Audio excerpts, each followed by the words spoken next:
اعوذ باللہ من الشیطان الرجیم بسم اللہ الرحمن الرحیم۔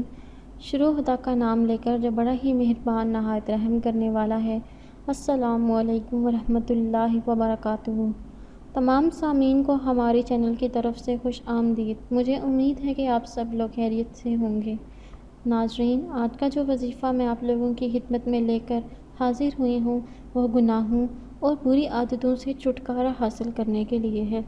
دوستو، اگر کوئی شخص شراب، ہیروئن، چرس، سٹا، جوا، سود، زنا اور دیگر گناہوں میں بری طرح مبتلا ہو اور اسے یہ گناہ چھوڑنا مشکل معلوم ہو تو وہ یہ کام کر لے۔ انشاءاللہ تعالیٰ اس وظیفے کی مدد سے، اس عمل کی وجہ سے وہ ان تمام کاموں کو چھوڑ دے گا۔ اس کے دل سے یہ تمام کاموں کی جو چاہت ہے وہ ختم ہو جائے گی۔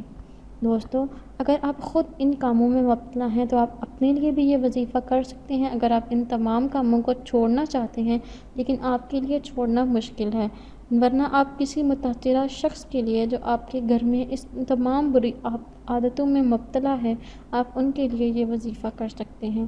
دوستو، وظیفہ بتانے سے پہلے میری آپ لوگوں سے چھوٹی سی درخواست ہے کہ آپ میری اس ویڈیو کو لائک کریں اور اپنے دوستوں کے ساتھ شیئر ضرور کریں۔ شیئر آپ لوگوں نے اس نیت کے ساتھ کرنا ہے کہ یہ ویڈیو آپ لوگوں کے لیے صدقہ جاریہ اور ایصال ثواب کا ذریعہ بنے گی۔ دوستو، ہو سکتا ہے کہ آپ کے ایک شیئر کرنے کی وجہ سے کسی انسان کی بہت بڑی پریشانی یا بہت بڑی مشکل حل ہو جائے۔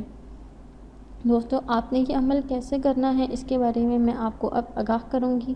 آپ نے سب سے پہلے عرق گلاب میں زعفران حل کر لینی ہے۔ حل کر کے آپ نے باوضو ہو کر سفید کپڑے پر آپ نے سورہ المومنون کو لکھ لینا ہے اور موم جمع کر کے آپ نے گلے میں اس کو پہن لینا ہے، یا اس متاثرہ شخص کو آپ نے یہ تعویذ پہنا دینا ہے۔ انشاءاللہ تعالیٰ وہ شخص ان بری عادتوں سے توبہ کر لے گا اور دوبارہ وہ حرکت نہیں کرے گا۔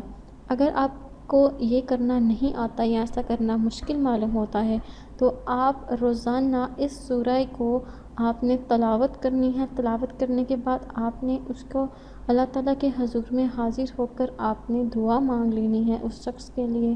انشاءاللہ تعالیٰ اس طریقے سے بھی وہ شخص اپنی بری عادتوں سے دور ہو جائے گا۔ دوستو، اگر آپ کو آج کا وظیفہ پسند آیا ہے تو کمنٹس میں اس کا اظہار ضرور کریں۔ میری اللہ پاک سے دعا ہے کہ اللہ پاک آپ سب کو صحت و تندرستی عطا فرمائیں اور آپ سب پر اپنا رحم فرمائیں، آمین۔ دوستو، انشاءاللہ تعالیٰ آپ سے پھر ملاقات ہوگی بہت جلد۔ اگلی ویڈیو تک مجھے اجازت دیجیے۔ اللہ حافظ۔